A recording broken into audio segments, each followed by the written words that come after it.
Hey, Kansas City, Ben Fetzer, Advanced Microbial Professionals. Does foam insulation cause mold? Let's talk about it. There's two types, open cell and closed cell. If you're walking through the box stores, you might notice a can like this. This is closed cell. Really effective for sealing air gaps where you've inserted plumbing pipes between the inside and the outside of the house or wires, and you need to seal that gap around the actual pipe. Does a really good job at doing that, and very effective. I like the product for that reason. Any air gaps that you need to close, this is the fastest, most effective way to do it. But there are two examples of when it can cause mold. We'll start with crawl spaces. Encapsulated crawl spaces, which are a good way to go if you have a crawl space. Encapsulated is a good option. But if you spray the actual foam insulation against the concrete and the concrete emits vapor, it's going to get trapped behind that insulation and it will fester, grow bacteria, and grow mold.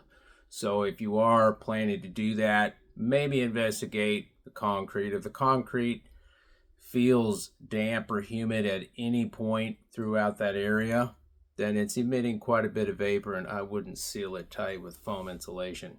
I'd let it breathe.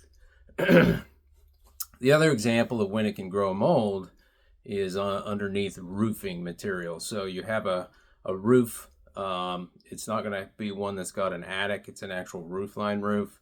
For example, years ago I did one in a barndominium that had a metal roof, and all the drywall was just nailed to the bottom of the rafters, and foam insulation was sprayed underneath the actual roofing material. It did have structural wood, and then it did have the steel, but when it actually had a roof leak, it just rotted out all the structural wood, and everything that got wet was the water was trapped underneath the insulation, and it just sat there. They really didn't know the roof was leaking because all the water didn't have anywhere to go. It just sat there, and festered. So pretty bad mold, pretty bad wood rot.